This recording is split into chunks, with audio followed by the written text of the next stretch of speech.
Welcome back to Get to the Hook. I say welcome back because we've been at this now for a few weeks. And if this is your first time joining us, welcome to the show. I am Charles Latibeaudiere, executive producer at TMZ, and my friend here, Eric Colley, who is one of our...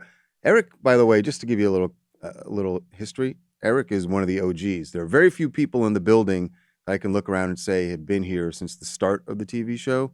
Eric is one of them. Right. And since we launched. Yes. The premiere.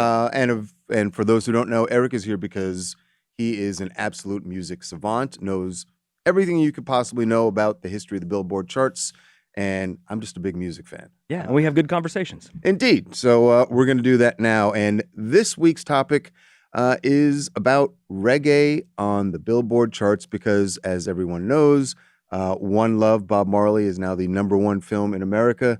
Huge success. Already made over 100 million worldwide and like over 70 in the U.S. I am thrilled about that. And the other thing about this topic that I love is I have a personal connection. My family being from Jamaica. I was born here in America, but I'm Jamaican American, first generation, and have always obviously had a connection with reggae.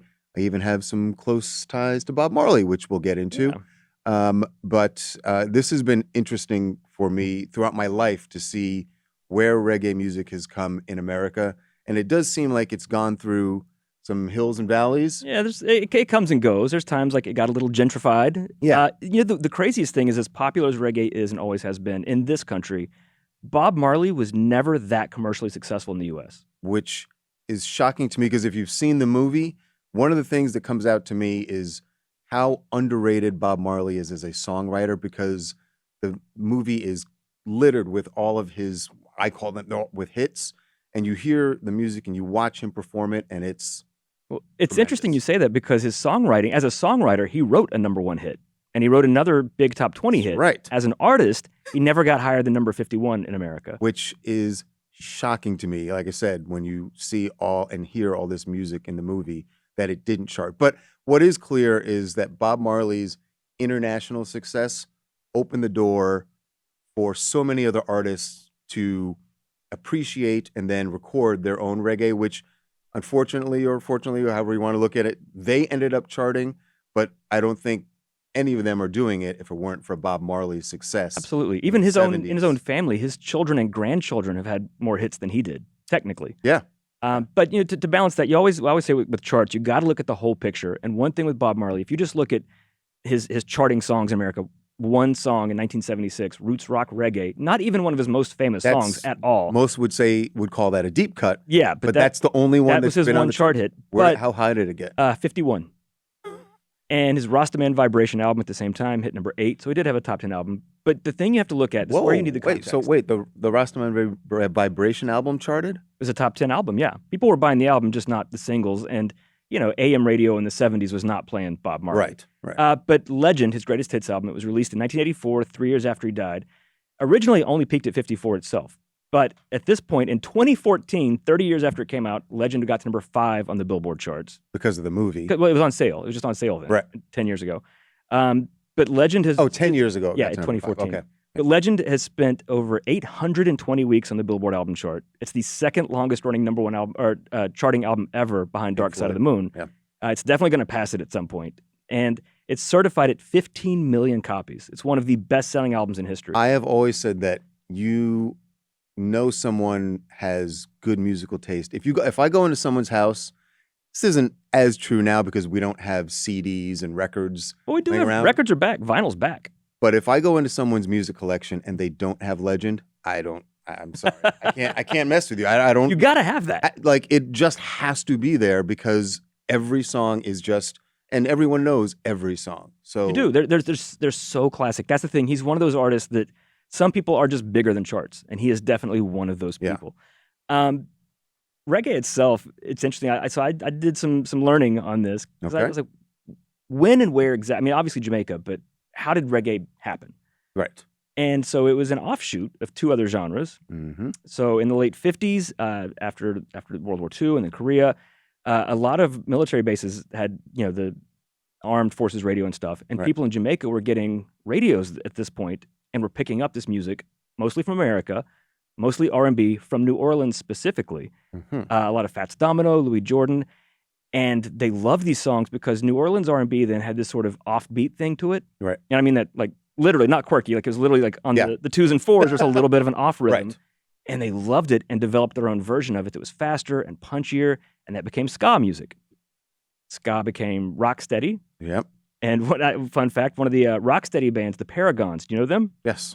They had a song called The Tide is High, which was not a hit, but in 1981. Guess who did make it a hit? Blondie, white artist, took it to number one. And then as ska and rocksteady, artists started slowing it down a little bit, and it became reggae. Right. And I've looked at the first kind of reggae hit in the U.S., because you think, that's a weird thing to me, is that I can't think of another genre of music where if you say it, there's one artist who comes to mind. Like if I say rap, rock, country, dance music, pop, whatever, you think of all kinds of three to 10 different artists right away. You say reggae, it's Bob Marley. Bob Marley. Right. He defines it so much. He did not create it. He was there at the beginning, but it was around and having success before he did. So I want to play a little bit. This was a huge number 2 pop hit in 1964.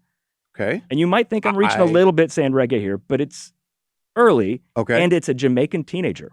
It was an actual Jamaican artist. So this is from 1964, I don't know who's coming here. Millie Small, My Boy Lollipop. My boy lollipop, you make my heart go giddy up. Now, I know that song very well. If you just hear that, you don't automatically think reggae. Very well. My mother would play that song all the time. Definitely know that song. And you're right. It doesn't come off the top of my head. I don't immediately think of it as reggae, but it definitely was.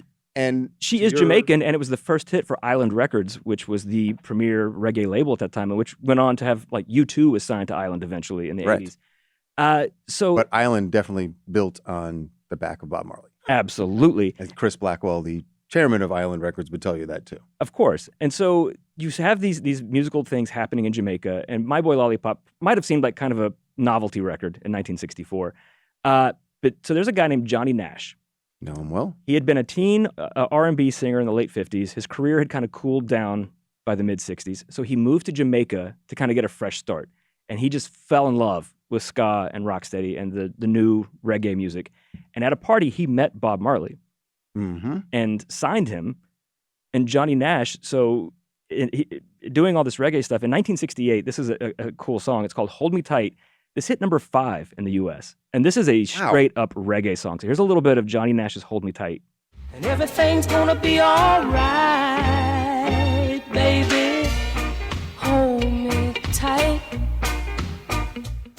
Like all that offbeat rhythm is there. It's That's there. that rock steady right in there. Yeah. And then Johnny Nash in the 70s, of course, what people would probably know him for is the song I Can See Clearly Now, which is reggae adjacent. Right. It's not a straight reggae song. But the follow-up to that, that's why I'm getting to this, was Stir It Up, which was a song he had heard Bob Marley do. Right. And then he's like, I'm going to do this. I'm going to release this song. So that was Bob Marley's first brush with success outside of Jamaica. As a songwriter. Right, and as a songwriter. And he made a lot of money from that. Yeah. And then the following year, in 74, before Bob Marley's even become a big thing outside of Jamaica or even in the UK yet, another artist plundered Bob Marley's catalog. Yes. Eric Clapton, I Shot the Sheriff. Right. 1974. I shot the sheriff, but I did not shoot the deputy. So Bob Marley can't get hits as an artist. Right.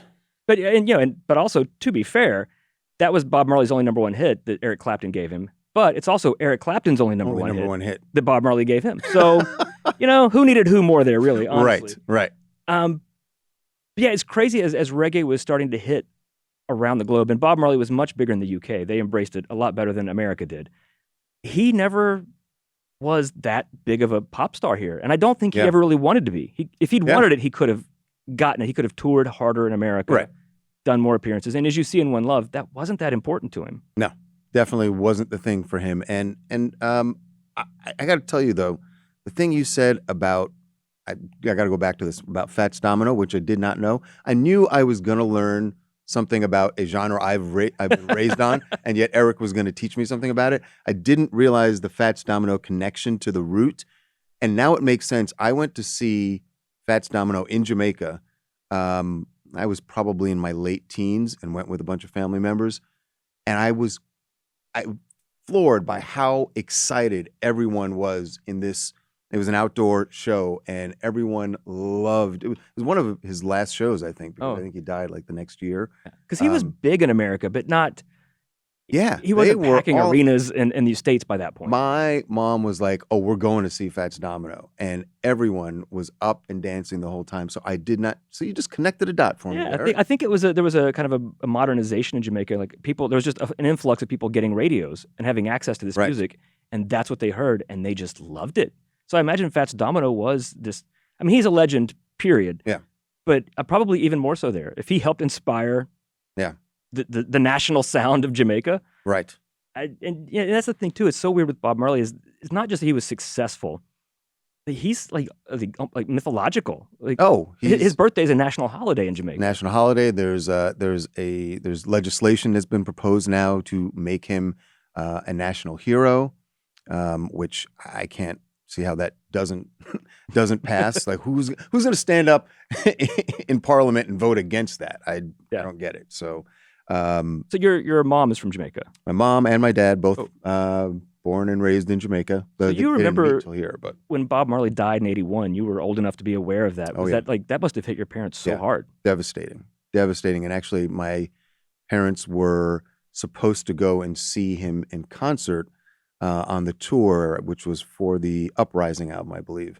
And we were going to get tickets because I wasn't going; I was too young. But my father's cousin is Junior Marvin, Mhm. who was the guitarist for the Wailers at that point.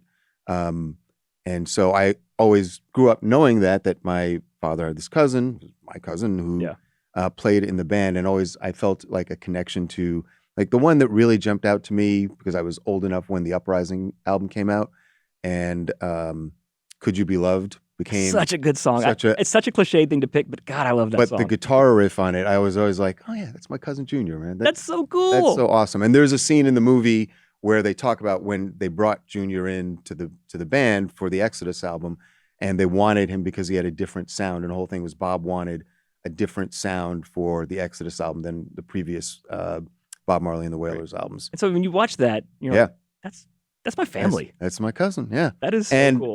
and in the movie he's played by his son Davo, who is also my cousin, obviously, and is a musician who's doing his own music now, not reggae, but he's doing his own music and having a lot of success as a songwriter too. So I mean, music's in the blood. I mean, yeah, it's I wonder if it almost hurt reggae a little bit as a genre. No, I mean, it's been obviously very successful. It still is, but that Bob Marley was so dominant, and then when he died, did it sort of take the wind out of the sails to some extent? maybe, but I think at that point, and maybe this is one of those things we see happen when someone. It's not until someone dies that more people realize the impact of their art. And I feel like maybe that happened. I mean, because internationally, I think Bob had already at that point made his mark. And then because of that, all these other artists start doing reggae, which then does start charting in America. Well, and that was interesting to me as a kid growing up to suddenly the first, and I could be wrong, but the first time I remember hearing a song on the radio that was like, I was like, wait, that's reggae. I think it was The Police. Roxanne in '79, It wasn't Roxanne, but it was, or or maybe it was Roxanne. "Don't Stand So Close to Me" had a little bit. Yeah, or, maybe it was Don't Stand So. But Stevie Wonder's "Master Blaster Jammin'" was a little that was reggae true. tinged. But yeah, like the Police, and then shortly after The Police would be Men at Work. Right. And I was like, wow, these guys are doing reggae, Right. which was really cool to hear, and it was actually charting. Yeah, number one, and there you had actual like non-white artists in '83 actually had some hits. Eddie Grant, the song "Electric Avenue." Yep. He was an African artist who was raised in London. And Musical Youth, remember them? That Pass was the now Dutchie? that was the first. That one stood out to me because that was the one where I was like, okay, now some black artists are actually doing reggae and having success here. So I thought that was just Yeah. it was amazing in my family to hear that on the radio. Right. Was really exciting. A fun story about that song is that it's actually the original song as written was, I think it was called "Pass the Coochie," and it was about a Yes. joint. Right. But because they were preteen children, they're like, we cannot have kids singing this, even for reggae. That's too Right, much. So they changed to "Dutchie," which is a cooking pot. Right. So But yeah, it's. I mean, it's with Rastafarianism and stuff. It's a religion, like Yeah. And I think the mixing of Bob Marley and Rastafarianism and reggae, it's almost like religious music in a weird way. Yeah.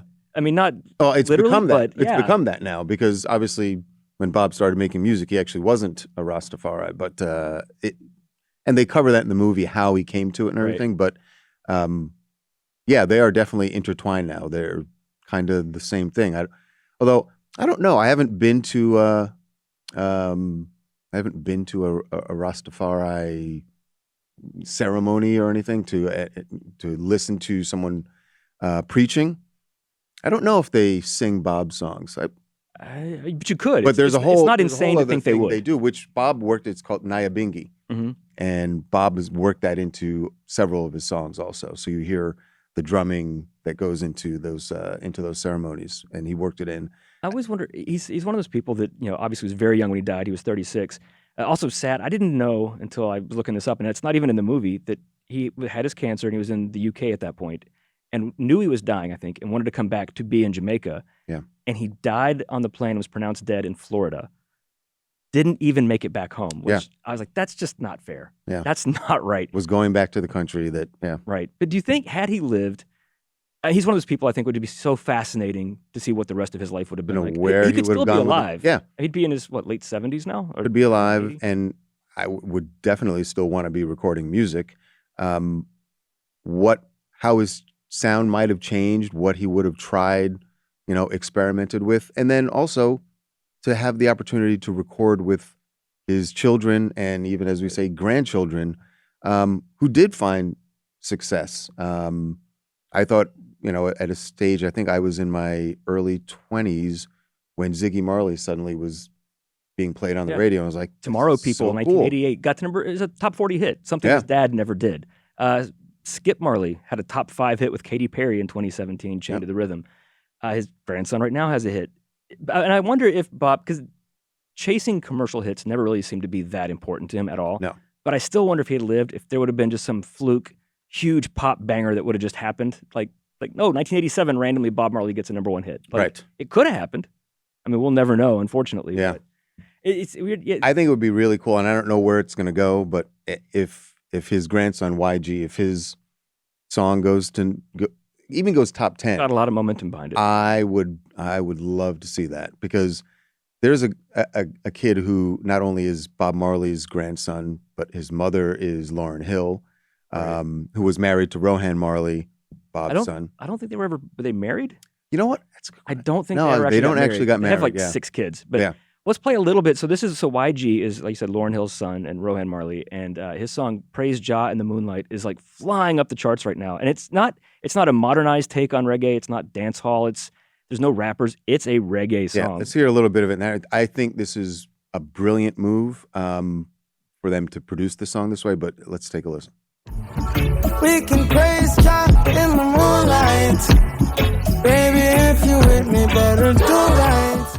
It's like such a mellow vibe. It's so cool. Brilliance of that is, one, the timing of it, and they clearly knew when the movie was going to come out, so they dropped the song at, like, I think 2 weeks before the movie came out. So there was a lot of momentum, but that song it's a straight lift. I won't even say sample of a song on the Kaya album, Bob Marley, called "Crisis." Definitely a deep cut. Most people probably don't know it, and so it lands as something completely fresh right now. But that song has always been one of my favorites. You're right about that beat. It's a very unique sound from Bob, and I love it that they And I decided love to that it's do connecting, because it's not just that, like, radio's playing it, because you would think, well, maybe that's just a tie into the movie, like whatever, they're Right. promoting it. It's gone viral on TikTok. Its streaming numbers are huge. Like, this is young people discovering it, Yeah. being like, this is great. Young people are, because of YG's song, they're discovering it, but even, like you said, Skip Marley. Damien Jr. Gong, welcome to Jamrock. Back Yes. in the 2000s. Every Oh, yeah. generation, there's another Marley. Yeah. Like, it's such a dynasty, and I can't think of anything in music like that. Like, you had Hank Williams and Hank Williams Jr. and Hank III. Right. And they're like parents and children, but to have parents and multiple children and then multiple grandchildren, and now we're hitting the point that grandchildren in their 20s, there could be great-grandchildren Oh, yeah. in the next few years, which is Oh, there definitely will be. really makes my head hurt. But so looking at like the influence of Bob, also in the late 70s while he was still alive, because he recorded a lot in London, and people in London loved Bob Marley and they loved reggae.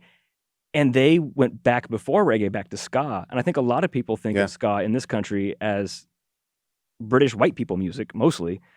Because in the late 70s, you had the Specials, Madness, the English Beat, who were just called the Beat in England. Right.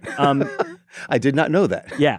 So that was called second wave ska. Right. And then in the 90s, there was third wave ska where you had Fishbone and Real Big Fish and Mighty Mighty Boss Tones and No Doubt, Right. who would kind of return the favor and provided some reggae Jamaican artists. rappers, yeah. Lady Saw, I almost said Lady Gaga. Yeah. Lady Saw and Bounty Killer Yeah. got big hits because of No Doubt. They actually went and they recorded that album in Jamaica. Yeah. Oh yeah. Yeah. I mean, you Yeah. called it rock steady. Like there's, Right. you know what you're doing there. It's also interesting that after Bob died, like we said, that you had the Police were kind of the standard bearers of reggae, which was sort of weird. But then it faded a bit in the 80s, and then it got really gentrified. Yes. Mostly because of UB40. There it is. Yeah. We had to We mention were waiting for them to be mentioned. We had to mention them. And by the Not way, all white. It's a they're- multiracial group. Exactly. Multiracial group. It's just because the front man is a white guy that a lot The of people whitest think- guy. Yes, very. Like translucent white. Like, and that's me saying that, and I'm pretty translucent. But I will say UB40 had respect in Jamaica. And as much as I agree with you that it comes across like a white group that's trying to do Jamaican music, they had respect in Jamaica. I remember being at parties in Jamaica and my family putting on Rat in the Kitchen. You know that one? There's a rat in the kitchen, what am I gonna do? There's a rat in the kitchen, what Yeah. I'm gonna... Anyway. But of We course, loved it. they're much better known Yes, for this song.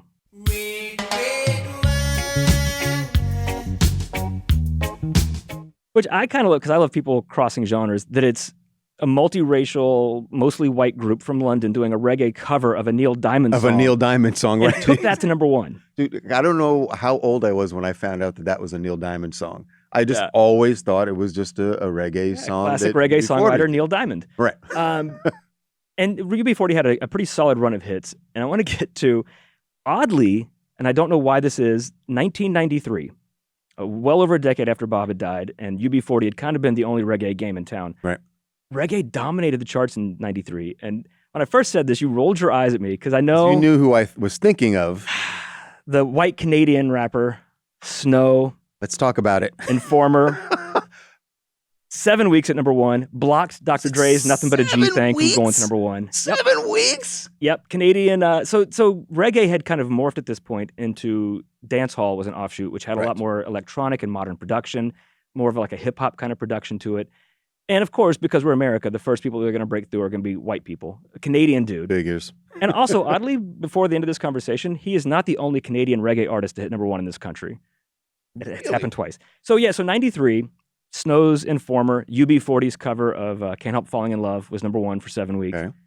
Even, I'm going to say it, and you're going to roll your eyes again, Ace of Base, All That She Wants, The Sign. There is a heavy reggae influence on this. I never Like, thought very of it clearly. that, but yes. Yeah. It is Swedish techno-pop reggae. It was getting these weird permutations, but also, so you think that, you kind of roll your eyes, but also actual Jamaican artists had Okay. lots of hits. So I'm going to play the song. Praise Jah. The song, it was a theme song to a TV show. It was a top 10 hit. So this was Bad Boys by Inner Circle. Oh, this, yeah. Bad boys, what you gonna do? What you gonna do when they come for you? Bad boys. So you got that. Also, they had another hit. People think they were one-hit wonders, but no. Sweat, a la la la la long. Oh, yeah. That song was a huge hit. Also that year, Flex by Mad Cobra, Slow and Sexy by Shabba Ranks, Supercat's debut album came out, Dolly My Baby was on that. Shaka Demus and Pliers, Murder, She Wrote was a hit that year. Buju Banton had his first American release. Shaggy's first song, Oh Carolina, came that year. Yep. And of course, 2 years later, Boombastic was a huge hit, and then he would hit number one with There Wasn't Me. Yeah. You have to do that voice. Patra, 94, 95, Aini Kamozi's Here Comes the Hot Stepper, Diana King, Shy Guy, Miss Hale by Andrew Donalds. A lot of Jamaican Yeah. dancehall and reggae artists were huge in That that was definitely, at that point, it caught on. And it was, yeah, you had actual Jamaican artists, people of color recording. period. I know, music it wasn't just white and dudes getting from Britain hits and with Canada. it. It was, the Cops theme, I think that did a lot for it. It's sort of because that show was So Everybody watched it, and it was a demographic that watched that show that might not necessarily be checking for reggae. I'm correct. gonna make some assumptions there. Yeah, but I know the assumption you're making. yeah, But yeah, that I think that definitely helped a lot. And then you're right, the dance hall thing was so hot back then. Like yeah. any club you went into, that's what they were playing. Like as we go to clubs now and you hear EDM, that's what you were hearing in clubs. Oh, it back was. then. It's so yeah. I want to move. So as you get into the 21st century, you still have Shaggy had his, even for his 2 back-to-back #1 hits with "It Wasn't Me" and "Angel." There's an almost novelty quality to those songs. Right. Like "It Wasn't Me," like kind of jokey, but by the like 2002, 3, 4, dancehall really came into its own and got really huge. And I want to play something. So do you know? And this I swore when we started this, I'm not going to do any Jamaican accents. I'm not going to try it. But I have to use the actual word here. So rhythms. Mhm. RIDDIM. The rhythm. The rhythm. So it's Rhythm producers on of blues, dancehall. man. Rhythm on Yeah. blues. Yeah, it's just patois for rhythm. Right. But so they were called rhythms, and they would get names. A producer would make this beat, and he'd release it, and multiple artists would jump on it. and Yeah. do their own version. So the most famous of these is called the Diwali rhythm. So check out. This is just like a little mashup of 4 songs from the early 2000s, and it's all the same beat. But these are all huge classic hits. Get busy, just shake that booty non-stop when the beat drop, just keep swinging it, get. No letting go, no holding back. Mr. DJ, some funny replay. Mr. DJ, won't you turn the music up? All the girls run the dance floor. So That's all those hot. songs are that. So That's hot. that is Sean Paul's "Get Busy." Sean Paul would become a huge star, yeah. multiple #1 hits just in this country. "No Letting Go" by Wayne Wonder there. Never Leave You, Uh-Oh by Lumity. Mhm. And some girl named Rihanna had a song called Yeah, Ponder Replay. yeah. Whatever happened to her? I hope she makes it. Yeah, Yeah, that was her she first seems like song. she I has don't know. But so it was taking all these different elements, and because I think a lot of people who aren't fans of reggae think of it as this one thing. It Right. sounds a certain way. It sounds like Bob Marley or UB40, and it can change so much. It's evolved when you think from like 60s ska and rocksteady to reggae, and then dancehall, and then reggaeton in Latin America kind of took elements of it. It's fascinating how it's endured and evolved Yeah. through 60 years at this point. Yeah, and I will say that there are so many artists who are I hope to God bubble up on the American charts that you hear everywhere in Jamaica. There's a guy named although Protege did have a song that it didn't chart, Yeah. but I heard it getting some play a few years ago. But Protege is an incredible artist, and even Buju Banton has had. No, he hasn't had it. I don't think he's charted. No, yet. no big hits, but Yeah. like his albums would do all right. Yeah. And you had Beanie Man, and Mm-hmm. a lot of artists had a lot of hits, and showed like there's a lot of diversity. And that's the funny thing. Like I said, when you think of reggae, you automatically think of Bob Marley. Like, I think for most people, even reggae fans, he is the godfather of the whole genre. But there's so many other artists that are so huge. Yeah. And they all owe a huge debt to him. And I think they would all say that. I got to say one thing about Bob that really came clear to me in watching the movie, because a lot of the movie focuses on the production of the Exodus album, and I looked at, and I don't know, I never realized this before, the B side of the Exodus album. And normally the way people produce albums is that the A side is your big hits, B side are the other ones. This B-side might be the greatest B-side in the history of any record. Jammin', Waiting in Vain, Turn Your Lights Down Low, Three Little Birds, and One Love, People Get Ready. I mean, that's a greatest hits album. That's Murderer's Row there. You can't. And actually, you all can't those beat that. songs are on his greatest hits. All So- but one is on the Wait, Legend which one's album. not? No. Turn Your Lights Down Oh, Low, yeah. which should be, but you know why they didn't put Turn Your Lights Down Low on there? Because they put Is This Love on the Legend album, and they're both love songs, Right. and they went for, I think, the bigger love song. And Right. And Yeah. funny, Turn Your Lights Down Low is when they did a remix of it in the late 90s, Lauryn Hill did it featuring Bob. And that was Yeah. one, it was just under the Hot 100. It's one of his few charting songs, Right. period. And not even one of his biggest hits. which is why, but Lauryn Hill and everyone in the Fugees always said how much of an influence Bob Marley was, and that's why. He contributed to her. She contributed to him because she produced a lot of his grandchildren. Yeah, I hate I hate that things didn't work out between Lauren and Rohan, because that was like, it just made, when they got together, I was like, that makes sense. Right. She's completely influenced by his father's music. And that's one of those things we're talking about. Like if he had lived, like what we never got to see, absolutely they would have done something together. Oh, 100%. And it would have been so good. Even there's an album that they've done with, where they do sort of like duets. Yeah, they did like a and sort of remix a some remix songs. of his songs. And that's where the Lauryn Hill song for Turn Your Lights Down Low came from. Yeah. Yeah. And they were all because he still sounds modern and vibrant and important, and he is. Yeah, he and really always is. will be. And now, like I said, so Legend has been on the charts every week for years and years and years at this point. I think it's close to 16 years cumulative it's been charting. And now it's going back in the top 20 this week because of the movie. Yeah. And so you do have this whole, and a lot of it's driven by streaming, so it is younger people. So you have a whole new generation discovering what the hype is about. Everybody knows his name. They really, yeah, absolutely. Now they're like, they know the name, and now the songs are there. I was at a friend's house, and her grandson was playing something, and I heard a Bob song come up. It was like a sample. I think it might have actually been the YG song, and I was like, "Hey, do you know who this is?" "Yeah, this is Bob Marley's song." And I was like, "Yes, yes." Passing on. I believe the children are our future. Teach them well and let them lead the way. Another generation. So, even though the 21st century so far has been really good to actual Jamaican artists having reggae hits, we were not done with Canadian reggae artists topping the charts. In 2014, do you remember the song Rude by Magic? Do I forget the song? I mean, how could I forget Try to forget the song, but you cannot. And by the way, that was 2014 that came out? That was 10 years ago. 6 weeks, that was number one. Wow. So, yeah, it's the most people with, number one reggae hits, Jamaicans and Canadians. It makes complete sense. Okay. There are a lot of Jamaican immigrants in Canada, so they clearly influenced people. Oh, influenced. I'm like, these were not Jamaican immigrants. No, but I think those kids growing up around Jamaican immigrants clearly influenced them. I mean, that's Drake's whole thing. Yeah. And that's what Snow said in Informer. Pure brown people is all a man know. Okay. It's one thing to talk about Informer. It's one thing to talk about Snow, but to quote him, you've gone too far. I've gone too far. I'm sorry. All right. Before we wrap up, I have one really important question to ask you, Eric, about reggae on the charts. Okay. Did Electric Slide ever chart? Yeah, it was not a big hit. Yeah. Yeah, it peaked. It doesn't matter. No matter how many times you play it at a wedding, it doesn't get it on the charts. No, it never made the top 40. But this is one of those things where had the charts worked then like they do now, if you had TikTok and streams, right? Easy top 10, if not number one. Right. I mean, if Harlem Shake could go to number one, and it the did, Electric Slide, the Electric Slide would have definitely, and Lambada, those two songs would have been such huge hits if that's how things had worked back then. Absolutely. Well, we will. That's going to wrap it up for this episode. We should say praise to Jah. Yeah, give us a little bit of the accent, Charles. Come on.